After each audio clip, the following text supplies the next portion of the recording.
അധ്യായം 2 movement and stillness, ചലനവും നിശ്ചലതയും.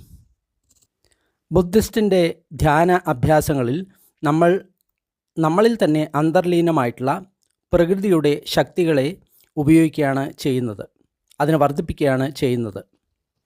നമ്മൾ പുറത്തുനിന്ന് എന്തെങ്കിലും നേടാനല്ല ശ്രമിക്കുന്നത്, അല്ലെങ്കിൽ നമ്മളെ മറ്റൊന്നായിട്ട് അപ്രാകൃതികമായിട്ടുള്ള രീതിയിൽ ബലം പ്രയോഗിച്ച് മാറ്റാനും നമ്മൾ ശ്രമിക്കുന്നില്ല.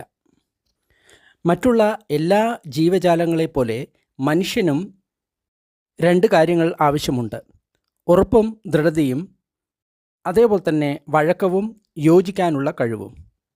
ഈ രണ്ട് ഗുണങ്ങളും നമ്മൾക്ക് ഉണ്ടാകേണ്ടത് വളരെ അത്യാവശ്യമാണ്. ഒരു മരം അല്ലെങ്കിൽ ചെടി തീർത്തും വഴങ്ങാത്തതാണെങ്കിൽ, ഒരു കാറ്റ് വന്നു കഴിഞ്ഞാൽ അല്ലെങ്കിൽ അതിൽ വല്ലതും ചെന്ന് ഇടിച്ചു കഴിഞ്ഞാൽ അത് തീർച്ചയായിട്ടും പൊട്ടിപ്പോകും. നേരെ മറിച്ച് ഒരു മരത്തിന് ഒട്ടും തന്നെ ബലമില്ല, അത് എപ്പോഴും വഴങ്ങിക്കൊണ്ടിരിക്കുന്നതാണ് എങ്കിൽ അത് താഴെ വീഴുക തന്നെ ചെയ്യും, അതിന് എഴുന്നേറ്റ് നിൽക്കാൻ തന്നെ സാധിക്കില്ല. ഈ അധ്യായത്തിൻ്റെ പ്രധാനപ്പെട്ട കാതലായിട്ടുള്ള തത്വം എന്ന് പറയുന്നത് മൂവ്മെൻറ്റ് ആൻഡ് സ്റ്റിൽനെസ് ആണ്, അതായത് ചലനവും നിശ്ചലതയും. ഈ അധ്യായത്തിൽ ഈ കാര്യങ്ങൾ എങ്ങനെയാണ് നമ്മുടെ ഉള്ളിൽ ഒരുമിച്ച് ജോലി ചെയ്യുന്നത് എന്നാണ് നമ്മൾ നോക്കാൻ പോകുന്നത്. നമ്മളുടെ ഉള്ളിൽ ഇളകാത്തതും നേരെയുള്ളതും അതേപോലെ തന്നെ വഴക്കമുള്ളതും സ്വീകരിക്കാനുള്ള കഴിവിനെയും ആണ് നമ്മൾ നോക്കാൻ പോകുന്നത്. Stillness, silence, space. നിശ്ചലത, നിശബ്ദത, ആകാശം. ധ്യാനത്തെ പറ്റിയുള്ള തെറ്റായിട്ടുള്ള ഒരു ധാരണ നമ്മൾ പരിപൂർണ നിശ്ചലത, നിശബ്ദത, ആകാശം, ഇതാണ് ധ്യാനത്തിൻ്റെ ലക്ഷ്യമെന്നാണ് നമ്മൾ വിചാരിക്കുന്നത്. അതുമൂലം നമ്മളുടെ ഉള്ളിൽ അസ്വസ്ഥത ഉണ്ടാകുകയാണെങ്കിൽ, അല്ലെങ്കിൽ ശബ്ദങ്ങൾ ഉണ്ടാകുകയാണെങ്കിൽ, വലിഞ്ഞു മുറുകൽ ഉണ്ടാകുകയാണെങ്കിൽ, ആ സമയത്ത് നമുക്ക് നിശ്ചലതയോ നിശബ്ദതയോ ആകാശമോ അനുഭവിക്കാൻ സാധിക്കില്ല. നമ്മളുടെ ഉള്ളിലെ അസ്വസ്ഥത, ശബ്ദം, വലിഞ്ഞു മുറുകൽ അത് നമ്മളെ ശല്യപ്പെടുത്തി തന്നെ ഇരിക്കും. അപ്പോൾ നമ്മളുടെ ഉള്ളിൽ ഇല്ലാത്ത നിശ്ചലത, നിശബ്ദത, ആകാശത്തിന് വേണ്ടി നമ്മൾ ആഗ്രഹിക്കാൻ തുടങ്ങും. ധ്യാനത്തിൻ്റെ ഉദ്ദേശം ഇതാണ് എന്നുള്ളത് തെറ്റായിട്ടുള്ള ഒരു ധാരണയാണ്. വെസ്റ്റ് കോസ്റ്റിൽ 1950, 60 തുടങ്ങിയ കാലഘട്ടങ്ങളിൽ ബുദ്ധിസത്തെ പറ്റിയുള്ള ധാരണ എന്നുള്ളത് ശൂന്യത എന്നുള്ളതായിരുന്നു. അതായിരുന്നു ഏറ്റവും വലിയ കാര്യം. ഇതാണ് പല പരമ്പരകളുടെയും ചർച്ചാ വിഷയം. അത്തരത്തിലുള്ള നിശ്ചലത, മൗനം, ആകാശം ഇവയെ ആരാധിക്കുന്നവർ അത് ഇല്ലാതാകുന്ന സമയത്ത്, ചിന്തയുള്ള മനസ്സ് വരുന്ന സമയത്ത് അവർക്ക് അതിൽ നിന്ന് ഒന്നും നേടാൻ സാധിക്കില്ല. അവർക്ക് ജീവിതത്തിൽ പല കാര്യങ്ങളും നഷ്ടമായതുപോലെ തോന്നുന്നു. സംസാരിച്ചു കൊണ്ടിരിക്കുന്ന മനസ്സ്. ധ്യാനത്തിൻ്റെ ക്ലാസ്സുകളിൽ പലപ്പോഴും ആലോചിച്ചുകൊണ്ടിരിക്കുന്ന മനസ്സിനെക്കുറിച്ചുള്ള ചർച്ച വരാറുണ്ട്. നമ്മളുടെ മനസ്സ് എല്ലാ കാര്യത്തെപ്പറ്റിയും നമ്മളോട് അഭിപ്രായം പറഞ്ഞുകൊണ്ടേയിരിക്കും. മനസ്സിന് ഒരു അഭിപ്രായം മാത്രമല്ല, അനേകം അഭിപ്രായങ്ങൾ ഒരേ സമയത്ത് മനസ്സ് കൊടുക്കാറുണ്ട്. അതിൽ ഓരോ അഭിപ്രായവും മറ്റൊരു അഭിപ്രായത്തോട് യോജിക്കണം എന്നില്ല. ഇങ്ങനെ സംസാരിച്ചുകൊണ്ടിരിക്കുന്ന മനസ്സ് നമ്മൾക്ക് വളരെ ഭാരമുള്ളതായിട്ട് തോന്നുന്നു. ആ മനസ്സ് എപ്പോഴും ഭൂതത്തെയും ഭാവിയെപ്പറ്റിയും ചർച്ച ചെയ്തുകൊണ്ടിരിക്കുന്നു, അതിനെപ്പറ്റി അഭിപ്രായം പറഞ്ഞുകൊണ്ടേയിരിക്കുന്നു. അപ്പോൾ നമ്മൾ ആഗ്രഹിക്കും, സംസാരിക്കുന്ന മനസ്സ് നിശബ്ദമായിരുന്നു എങ്കിൽ എത്ര നന്നായിരുന്നു. അങ്ങനെ ആ മനസ്സ് നിൽക്കുന്ന സമയത്ത് വളരെയധികം നമ്മൾക്ക് സുഖകരമായിട്ടുള്ളൊരവസ്ഥ ഉണ്ടാകുകയും ചെയ്യുന്നു. ചിന്തിക്കാതിരിക്കലാണ് നിർവ്വാണം എങ്കിൽ ബുദ്ധൻ തീർച്ചയായിട്ടും മനോരോഗികൾ ഇന്ന് ഉപയോഗിക്കുന്ന തൊറാസിൻ എന്ന മരുന്നിന് പകരം പണ്ട് തന്നെ വല്ല മരുന്നും കണ്ടുപിടിച്ചേനെ. അതുമൂലം ചിന്തിക്കുന്ന പ്രക്രിയ തന്നെ നമ്മുടെ മനസ്സിൽ നിന്നുപോയേനെ. അതുമൂലം നമ്മൾക്ക് വളരെയധികം സുഖമുണ്ടായേനെ. തീർച്ചയായിട്ടും അത് അപ്രകാരം ജോലി ചെയ്യില്ല. നമ്മൾ ചിന്തിക്കാതിരിക്കുമ്പോഴല്ല ശരിയായിട്ടുള്ള സന്തോഷം ഉണ്ടാകുന്നത്. അജഞ്ച പലപ്പോഴും ഇങ്ങനെ പറയാറുണ്ട്: എരുമകൾ അല്ലെങ്കിൽ പോത്തുകൾ ഏറ്റവും ശാന്തമായിട്ടുള്ള മനസ്സിൻ്റെ ഉടമകളാണ്. ഇവ തായ്ലൻഡിൽ ധാരാളമുണ്ട്. അവ നിശ്ചലമായിട്ട് നിൽക്കുന്നത് കാണാം. അവ നെൽവയലുകളിൽ ഭക്ഷണം അയവിറക്കിക്കൊണ്ട് മണിക്കൂറുകൾ തന്നെ നിശ്ചലമായിട്ട് നിൽക്കുന്നത് കാണാം. അതുപോലെ തന്നെ അടയിരിക്കുന്ന ഒരു കോഴി ദിവസങ്ങളോളം മുട്ടകളുടെ മേൽ അടയിരിക്കുന്നതായിട്ട് നമുക്ക് കാണാൻ സാധിക്കുന്നതാണ്. അതിനാൽ ദിവസങ്ങളോളം യാതൊരുവിധ ചിന്തയും ഇല്ലാതെ നമ്മൾ ധ്യാനത്തിലിരിക്കുകയാണെങ്കിൽ ആ കോഴിയെപ്പോലെയുള്ള പ്രജ്ഞയെ നമ്മൾക്ക് ഉണ്ടാകുകയുള്ളൂ. അത് അത്ര വലിയ കാര്യമല്ല. ആ ധ്യാനത്തിൽ നമ്മൾ അനുഭവിക്കുന്ന നിശ്ചലത, മൗനം, ശാന്തി എന്ന് പറയുന്നത് വളരെയധികം ആശ്വാസം തരുന്ന കാര്യം തന്നെ ആണ്. എന്നാൽ അവയ്ക്ക് കൂടുതൽ പ്രാധാന്യം കൊടുക്കുന്നത് തെറ്റായിട്ടുള്ള കാര്യമാണ്. Movement and stillness on a practical level. അഭ്യാസത്തിൽ ചലനത്തിൻ്റെയും നിശ്ചലതയുടെയും ആവശ്യകത. ഇരുന്ന് ധ്യാനിക്കുന്ന സമയത്ത് നമ്മുടെ ഉള്ളിൽ ഒരു ചോദ്യം ഉയരാവുന്നതാണ്. നമ്മളുടെ ശരീരത്തിൽ വേദന ഉണ്ടാകുന്ന സമയത്ത് നമ്മൾ നിശ്ചലമായിട്ടിരിക്കണോ അതോ അനങ്ങുന്നതിൽ വല്ല കുഴപ്പമുണ്ടോ? മാത്രമല്ല പലതരത്തിലുള്ള ധ്യാനത്തിൽ ചലനത്തിൻ്റെ ആവശ്യമുണ്ട്. ഉദാഹരണമായിട്ട് നടന്നുകൊണ്ടുള്ള ധ്യാനം, വാക്കിംഗ് മെഡിറ്റേഷൻ. അതിനെപ്പറ്റി വരുന്ന അധ്യായങ്ങളിൽ പറയാവുന്നതാണ്. എന്നാൽ നമ്മൾ ഈ അധ്യായത്തിൽ പറയുന്നത് മൂവ്മെൻറ്റ് ആൻഡ് സ്റ്റിൽനെസ്, അതായത് ചലനവും നിശ്ചലതയും എന്നുള്ളതിനെ പറ്റി വളരെ സൂക്ഷ്മമായിട്ടാണ് നമ്മൾ ഇതിനെ നിരീക്ഷിക്കാൻ പോകുന്നത്. Working with movement and stillness. ചലനത്തിലും നിശ്ചലതയിലും നമ്മൾ എങ്ങനെയാണ് ജോലി ചെയ്യുന്നത്? മൂവ്മെൻറ്റ് ആൻഡ് സ്റ്റിൽനെസ്, ചലനവും നിശ്ചലതയും എങ്ങനെയാണ് പരസ്പരം പൂരകമായിരിക്കുന്നത് എന്ന് മനസ്സിലാക്കേണ്ടത് വളരെ പ്രാധാന്യമുള്ള കാര്യമാണ്. ഉത്തമമായിട്ടുള്ള ധ്യാനം ഈ രണ്ട് കാര്യങ്ങളെയും ആസ്പദമാക്കിയിട്ടുള്ളതാണ്. ശ്വസന ധ്യാനം, മൈൻഡ്ഫുൾനെസ് ഓഫ് ബ്രീത്തിങ്. ആദ്യമായിട്ട് നമ്മൾ മനസ്സിലാക്കേണ്ടത് ശ്വസന ധ്യാനം അല്ലെങ്കിൽ മൈൻഡ്ഫുൾനെസ് ഓഫ് ബ്രീത്തിങ് എന്ന് പറഞ്ഞു കഴിഞ്ഞാൽ എന്താണ്, അല്ലെങ്കിൽ ആനാപാന എന്ന് പറയുമ്പോൾ എന്താണ്? ഇത് വളരെ ലളിതമായിട്ടുള്ള ഒരു പ്രക്രിയയാണ്.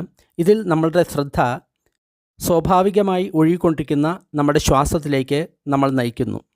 അതിനെപ്പറ്റി നമ്മൾ ഒന്നാമത്തെ അധ്യായത്തിൽ പറഞ്ഞിട്ടുണ്ട്. തീർച്ചയായിട്ടും ഇതിൽ പ്രത്യേക രീതിയിൽ നമ്മൾ ശ്വസിക്കേണ്ട ആവശ്യമില്ല. അല്ലെങ്കിൽ വളരെ ആഴത്തിലോ അല്ലെങ്കിൽ വളരെ പതുക്കെയോ അല്ലെങ്കിൽ വളരെ വേഗത്തിലോ നമ്മൾക്ക് ശ്വസിക്കേണ്ട ആവശ്യമില്ല. ഒരു തരത്തിലും നമ്മൾ ശ്വസനത്തെ ക്രമീകരിക്കേണ്ടതില്ല. നമ്മളുടെ ശരീരം ശ്വസിക്കുന്ന സമയത്ത് നമ്മൾ ആ ശ്വാസത്തിൻ്റെ താളത്തെ നമ്മുടെ ശ്രദ്ധാകേന്ദ്രമാക്കുന്നു. ശ്വാസം എന്ന് പറയുന്നത് നമ്മുടെ മനസ്സിനെ അഭ്യസിപ്പിക്കാൻ വേണ്ടിയിട്ടാണ്. വർത്തമാന ക്ഷണത്തിൽ നമ്മുടെ മനസ്സിൻ്റെ ശ്രദ്ധ പതിപ്പിക്കാൻ വേണ്ടിയിട്ടാണ് നമ്മൾ ശ്വാസത്തിൽ ശ്രദ്ധിക്കുന്നത്. എന്തെന്നാൽ ശ്വാസവും നമ്മുടെ ശരീരവും എപ്പോഴും വർത്തമാനകാലത്തിലാണ് സ്ഥിതി ചെയ്യുന്നത്. മനസ്സിന് തീർച്ചയായിട്ടും ഭൂതകാലത്തെ നിർമ്മിക്കാനോ കാൽപ്പനികമായിട്ടുള്ള ഭാവിയെ നിർമ്മിക്കാനോ സാധിക്കും. പലതരത്തിലുള്ള ചിന്തകൾ അതിനെ ബാധിക്കും. എന്നാൽ തീർച്ചയായിട്ടും നമ്മുടെ ശരീരം മനസ്സിൻ്റെ പുറകെ പോകാറില്ല. നമ്മുടെ ശരീരം എപ്പോഴും ഈ വർത്തമാനകാലത്ത് തന്നെയാണ് ഇരിക്കുന്നത്. എന്നാൽ ആ സമയത്ത് നമ്മുടെ മനസ്സ് ഭൂതത്തെയും ഭാവിയിലും പറ്റിയുള്ള ചിന്തകളിലാണ് മുഴുകുന്നത്. അപ്പോൾ നമ്മുടെ മനസ്സ് വീണ്ടും വർത്തമാന ക്ഷണത്തിൽ വരുന്ന സമയത്ത് നമ്മുടെ ശരീരം ഇവിടെ തന്നെയുണ്ട്. ശരീരവും ശരീരത്തിൻ്റെ പ്രക്രിയകളായിട്ടുള്ള ശ്വാസവും നമ്മുടെ മനസ്സിനെ വർത്തമാന ക്ഷണത്തിൽ നിർത്തുന്നതിന് വളരെ പ്രകൃതിയ ഉള്ളതും എളുപ്പമുള്ളതും ആശ്രയിക്കാവുന്നതുമായിട്ടുള്ള ഒരു ഉപാധിയാണ്. എത്ര സമയം നമ്മൾക്ക് നമ്മുടെ ശ്രദ്ധ വർത്തമാനകാലത്തിൽ നിർത്താൻ സാധിക്കുമോ അത്രയും സമയം നമ്മുടെ ഹൃദയം പ്രശ്നങ്ങൾ ഒന്നും തന്നെ ഉണ്ടാക്കുന്നില്ല. അതിന് ഉദ്വേഗമുണ്ടാകുന്നില്ല, ഭയമുണ്ടാകുന്നില്ല, പ്രശ്നങ്ങൾ ഉണ്ടാക്കുന്നില്ല, പതിനായിരക്കണക്കിന് ബാധകൾ മനസ്സ് ഉണ്ടാക്കുന്നില്ല. ശ്വസനധ്യാനത്തിൽ നമ്മുടെ ശ്രദ്ധ പ്രകൃതിയായുള്ള ശ്വാസത്തിൻ്റെ ഒഴുക്കിലേക്ക് നമ്മൾ നയിക്കുന്നു. ശ്വാസത്തിൻ്റെ സംവേദനയും അതിനെ സംബന്ധിച്ചിട്ടുള്ള അനുഭവവും നമ്മൾക്ക് നിരീക്ഷിക്കാൻ വളരെ എളുപ്പമാണ്. സുന്ദരമായിട്ടുള്ള ഒരു റോസ് പുഷ്പത്തിൻ്റെ നടുവിൽ നോക്കുന്നത് പോലെയാണ് അത്. പ്രകൃതിയാ തന്നെ നമ്മുടെ ശ്രദ്ധ ആ റോസ് പൂവിൻ്റെ ഹൃദയത്തിലേക്ക് പോകുന്നു. അതുപോലെ തന്നെ ശ്വസനധ്യാനത്തിൻ്റെ അഭ്യാസം ചെയ്യുന്ന സമയത്ത് ആ ശ്വാസവും ഒരു പുഷ്പത്തെ പോലെ ആയിത്തീരുന്നു. അതിൽ നമ്മളുടെ മനസ്സ് നിലനിൽക്കുന്ന സമയത്ത് ശരീരത്തിലുണ്ടാകുന്ന സംവേദനകൾ, വഴിയിലുണ്ടാകുന്ന ശബ്ദങ്ങൾ, മറ്റു പല ചിന്തകൾ, അവയെല്ലാം അതിൻ്റെ അതിർത്തിക്കപ്പുറത്താണ് നിൽക്കുന്നത്. വീണ്ടും നമ്മുടെ ശ്രദ്ധയെ ശ്വാസത്തിലേക്ക് കൊണ്ടുവരിക, സെൻറ്ററിലേക്ക് കൊണ്ടുവരിക, സന്തുലിതാവസ്ഥയിലേക്ക് കൊണ്ടുവരിക. ഇതാണ് നമ്മുടെ ശ്രദ്ധയുടെ ശ്രദ്ധാകേന്ദ്രം. ചലനവും നിശ്ചലതയും, മൂവ്മെൻറ്റ് ആൻഡ് സ്റ്റിൽനെസ്, ഇത് രണ്ടുമായിട്ടുള്ള ബന്ധത്തെ അറിയുന്നതിന് നമ്മൾ നമ്മുടെ ശ്രദ്ധയെ ശ്വാസത്തിലേക്ക് കൊണ്ടുവരുന്നത് വളരെ നല്ല ഒരു കാര്യമാണ്. നമ്മൾ നമ്മുടെ ശ്രദ്ധയെ ശ്വാസത്തിലേക്ക് കൊണ്ടുവരുന്നു. എന്നിട്ട് അത് എങ്ങനെയാണ് നമ്മുടെ ശരീരത്തിന് ഉള്ളിലേക്ക് വരുന്നത്, എങ്ങനെയാണ് പുറത്തു പോകുന്നത് എന്ന് നമ്മൾ അറിയുന്നു. അപ്പോൾ നമ്മൾക്ക് കാണാം, ഓരോ പ്രാവശ്യം ശ്വാസം പുറത്തേക്ക് പോകുന്ന സമയത്തും അത് അല്പസമയം നിൽക്കുന്നു, കുറച്ച് സെക്കൻഡുകൾ മാത്രം. എന്നിട്ടാണ് ശ്വാസം തിരിച്ചു വരുന്നത്. ശ്വാസം ഉള്ളിലേക്ക് എടുക്കുന്ന സമയത്തും ശ്വാസം ഉള്ളിലേക്ക് എടുത്തു കഴിഞ്ഞു കഴിഞ്ഞാൽ വീണ്ടും ഒരല്പസമയം അത് നിൽക്കുന്നു. അതിനുശേഷമാണ് വീണ്ടും ശ്വാസം പുറത്തേക്ക് പോകുന്നത്. ആദ്യം തുടക്കത്തിൽ നമ്മുടെ ശ്രദ്ധ എന്നുള്ളത് ശ്വാസത്തിൻ്റെ ചലനത്തിലാണ്. അത് പുരോഗമിക്കുന്ന സമയത്ത് നമ്മളുടെ ശ്രദ്ധ ശ്വാസം അവസാനിക്കുന്ന സമയത്ത് ആയിരിക്കും. ഉള്ളിലേക്ക് വരുന്ന ശ്വാസം നിൽക്കുന്ന സമയത്ത് നമ്മൾ നമ്മുടെ ശ്രദ്ധ ആ ശ്വാസത്തിൽ തന്നെ നിർത്തുന്നു. ആ സമയത്ത് ശ്വാസം ചലിക്കുന്നില്ല. ശ്വാസം ഉള്ളിലേക്ക് വരുന്ന സമയത്ത് ശ്വാസം നിൽക്കുന്ന ഒരു സമയമുണ്ട്, അവിടെയാണ് നമ്മുടെ ശ്രദ്ധ. പിന്നീട് നമ്മുടെ ശ്വാസം പുറത്തേക്ക് പോകുന്ന സമയത്ത് നമ്മുടെ ശ്രദ്ധയും അതിനോടൊപ്പം തന്നെ പോകുന്നു. അങ്ങനെ ശ്വാസം പുറത്തേക്ക് പോയതിന് ശേഷം അവിടെയും ശ്വാസം ഒരു അല്പസമയം നിൽക്കുന്നു. അലഞ്ഞു തിരിയുന്ന മനസ്സ്, അകത്തേക്ക് വരുന്നതും പുറത്തേക്ക് പോകുന്നതുമായിട്ടുള്ള ആ ശ്വാസത്തിൻ്റെ ഇടയ്ക്കുള്ള നിശ്ചലമായ ആ സ്ഥാനത്ത് മനസ്സിനെ സ്ഥിരമായി നിർത്തുന്നത് വളരെ പ്രധാനപ്പെട്ട കാര്യമാണ്. ശ്വാസം അകത്ത് വരുന്ന സമയത്തും പുറത്തു പോകുന്ന സമയത്തും പുറത്തു പോയിട്ട് വീണ്ടും അകത്തേക്ക് വരുന്നതിൻ്റെ ഇടയ്ക്കുള്ള സമയം, ഇത് വളരെ പ്രധാനപ്പെട്ട ഒരു സ്ഥാനമാണ്. അവിടെ നിന്നുകൊണ്ട് മനസ്സിന് എങ്ങോട്ട് വേണമെങ്കിലും വളരെ എളുപ്പത്തിൽ അലഞ്ഞു തിരിയാവുന്നതാണ്. ഞാൻ എൻ്റെ ആധ്യാത്മിക അന്വേഷണത്തിൻ്റെ തുടക്കത്തെ വർഷങ്ങളിൽ നോർത്ത് ഈസ്റ്റ് തായ്ലാൻഡിലുള്ള ഒരു ഫോറസ്റ്റ് ബുദ്ധവിഹാരിലേക്ക് നടന്നു കയറിയിട്ടുണ്ട്. അതിനുമുമ്പ് ഒരിക്കലും ഞാൻ ധ്യാനിച്ചിരുന്നില്ല. എങ്ങനെയാണ് ശരിയായിട്ടുള്ള രീതിയിൽ ശ്വസിക്കേണ്ടത് എന്ന് ഞാൻ അറിഞ്ഞു. പക്ഷേ ആ സമയത്ത് എൻ്റെ മനസ്സ് അലഞ്ഞു തിരികെയായിരുന്നു. ആ സമയത്തും കുറച്ച് സമയത്തേക്ക് എനിക്ക് എൻ്റെ ശ്രദ്ധ എൻ്റെ ശ്വാസത്തിൽ പിടിച്ചു നിർത്താൻ സാധിക്കുമായിരുന്നു. എന്നാൽ ശ്വാസം അകത്തേക്ക് എടുത്ത് കഴിയുമ്പോഴേക്കും ഞാൻ ഇന്ത്യയിൽ പോയി തിരിച്ചു വന്നിട്ടുണ്ടാവും. അടുത്ത ശ്വാസം എടുക്കുന്നതിന് മുമ്പ് ഞാൻ ഇന്ത്യയിൽ പോയിട്ട് തിരിച്ചു വന്നിട്ടുണ്ടാവും. ശ്വാസം പുറത്തേക്ക് പോയതിന് ശേഷം അതിൻ്റെ അവസാനം ആ ഇടവേള കുറച്ചുകൂടി കൂടുതലാണ് എന്ന് എനിക്ക് തോന്നാറുണ്ട്. ആ സമയത്ത് എനിക്ക് യൂറോപ്പിൽ എല്ലായിടത്തും കറങ്ങാൻ സാധിക്കും. അതിനുശേഷം വീണ്ടും ശ്വാസത്തിലേക്ക് തിരിച്ചു വരാൻ സാധിക്കും. Sustaining attention and experiencing stillness of mind, നമ്മുടെ ശ്രദ്ധയെ നമ്മൾ നിലനിർത്തുന്നു. മനസ്സിൻ്റെ ശാന്തതയെ നമ്മൾക്ക് നിലനിർത്താൻ സാധിക്കുന്നു. മനസ്സിൻ്റെ നിശ്ചലതയെ നമുക്ക് അനുഭവിക്കാൻ സാധിക്കുന്നു. നമ്മൾ നമ്മുടെ ശ്രദ്ധയെ നിലനിർത്തുന്ന സമയത്ത്, അങ്ങനെ അഭ്യസിക്കുന്ന സമയത്ത് നമ്മൾ ഒരു കാര്യം കാണാൻ തുടങ്ങും. നമ്മുടെ ശ്വാസം ഓരോ തവണയും അവസാനിക്കുന്ന സമയത്ത് ആ സമയത്തുള്ള നിശ്ചലതയിൽ നമ്മുടെ ശ്രദ്ധ നമ്മൾക്ക് നിലനിർത്താൻ സാധിക്കുന്നു. ആ ക്ഷണത്തിലാണ് നമ്മൾക്ക് മനസ്സിൻ്റെ പ്രകൃതിയാ ഉള്ള നിശ്ചലതയെ അനുഭവിക്കാൻ സാധിക്കുന്നത്. ഈ നിശ്ചലത റൂമിലുള്ള ഒരു ആകാശത്തെ പോലെയാണ്. ആ റൂമിൽ ആൾക്കാർ ഒന്നും തന്നെ ഇല്ല എങ്കിൽ ആ ആകാശത്തെ നമുക്ക് വളരെ വ്യക്തമായിട്ട് തിരിച്ചറിയാൻ സാധിക്കും. എന്നാൽ ആ റൂമിൽ കുറച്ച് ആൾക്കാരുടെ കൂട്ടം ഉണ്ടാകുന്ന സമയത്ത് നമുക്ക് ആ ആകാശത്തെ സാധാരണയായിട്ട് ശ്രദ്ധിക്കാൻ സാധിക്കില്ല. നമ്മുടെ ശ്രദ്ധ നമ്മുടെ സുഹൃത്തുക്കളിലേക്ക്, ആ റൂമിലുള്ള ഫർണിച്ചറിലേക്ക്, ആ റൂമിലുള്ള മറ്റു വസ്തുക്കളിലേക്ക് പോകുന്നു. അതുപോലെ തന്നെ നമ്മൾ ശ്വാസത്തെ പിന്തുടരുന്ന സമയത്ത് നമ്മുടെ ശ്രദ്ധ ശ്വാസത്തിൽ തന്നെ നിലനിൽക്കുന്നു. സങ്കീർണമായിട്ടുള്ള സംവേദനകളെയും നമ്മൾക്ക് അനുഭവിക്കാൻ സാധിക്കുന്നു. കാരണം ശ്വാസമാണ് നമ്മുടെ ധ്യാനവസ്തു. എന്നാൽ ആ ശ്വാസം ഒഴുകുന്ന ആകാശത്തെ നമുക്ക് ശ്രദ്ധിക്കാൻ സാധിക്കുന്നില്ല. എന്നാൽ പുറത്തേക്ക് പോകുന്ന ശ്വാസം നിൽക്കുന്ന സമയത്തും അകത്തേക്ക് വരുന്ന ശ്വാസം നിൽക്കുന്ന സമയത്തും ആ സമയത്ത് നമുക്ക് കുറച്ച് ക്ഷണത്തേക്ക് മനസ്സിൻ്റെ നിശ്ചലതയെ നമുക്ക് അനുഭവിക്കാൻ സാധിക്കും. ആ ശ്വാസം പോകുന്ന ആകാശത്തെയും നമ്മൾക്ക് മനസ്സിലാക്കാൻ സാധിക്കും. ഓരോ തവണ ശ്വാസം അവസാനിക്കുന്ന സമയത്തും അവിടെ നിശ്ചലതയുണ്ട്. അതിനുശേഷമാണ് വീണ്ടും ശ്വാസം തുടങ്ങുന്നത്. ആ നിശ്ചലതയുള്ള ക്ഷണത്തിൽ വളരെയധികം ശാന്തി നമ്മൾക്ക് അനുഭവിക്കാൻ സാധിക്കുന്നു. ഉദാഹരണത്തിന്, കാറ്റ് ഒരു മരത്തിൽ അടിക്കുന്ന സമയത്ത് അതിൻ്റെ ഇലകൾ എല്ലാം തന്നെ ഇളക്കുന്നു. ആ സമയത്ത് ഒരു ശബ്ദം ഉണ്ടാകാറുണ്ട്.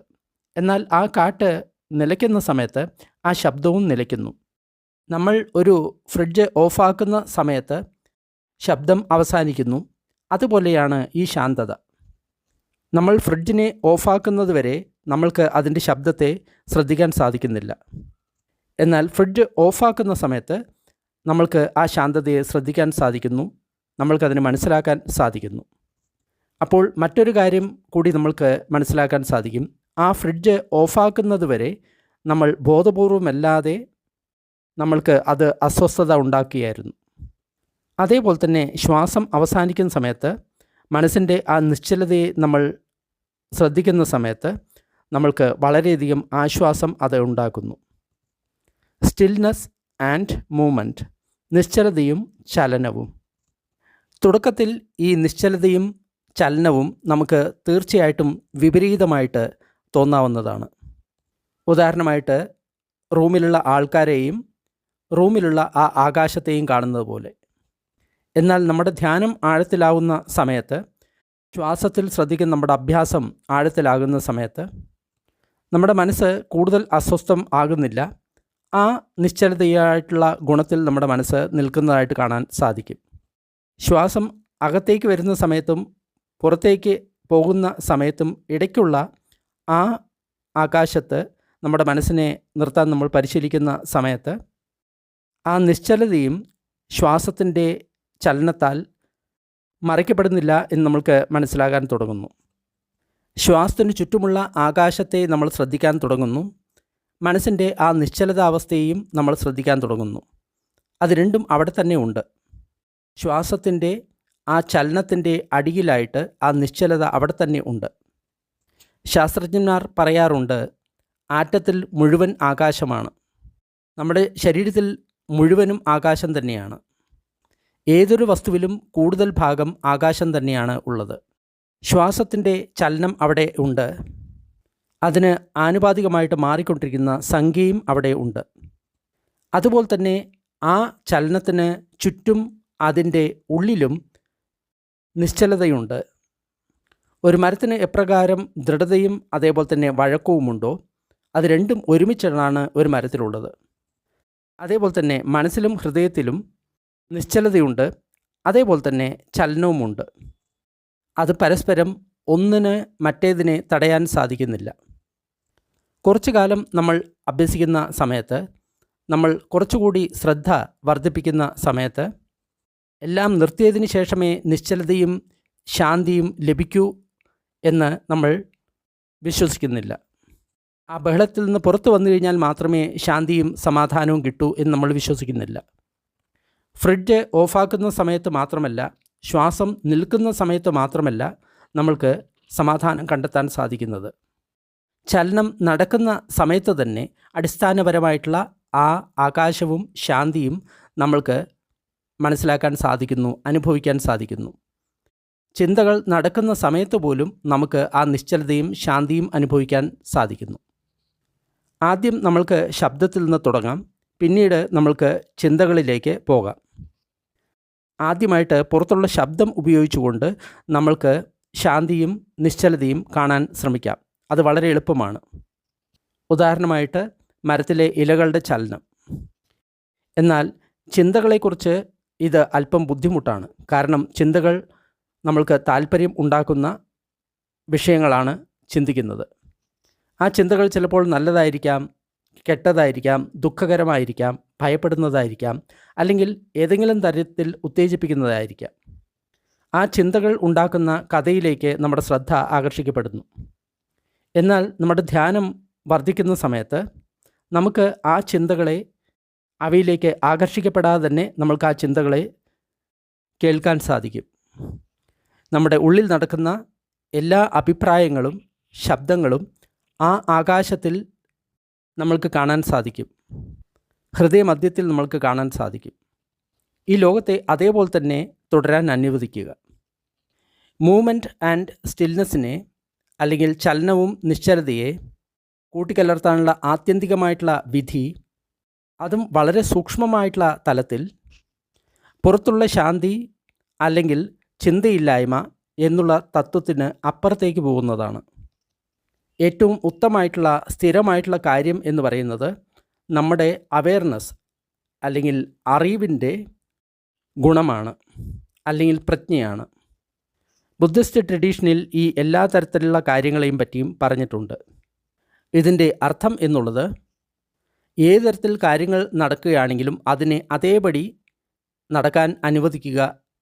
നമ്മളുടെ ഉള്ളിൽ ഉണരുന്ന സംവേദനകൾ സുഖകരമാണെങ്കിലും ദുഃഖകരമാണെങ്കിലും, നമ്മുടെ ഉള്ളിലുണ്ടാകുന്ന ചിന്തകൾ നല്ലതാണെങ്കിലും ചീത്തയാണെങ്കിലും അതിനെ അതേപോലെ തന്നെ നടക്കാൻ അനുവദിക്കുക.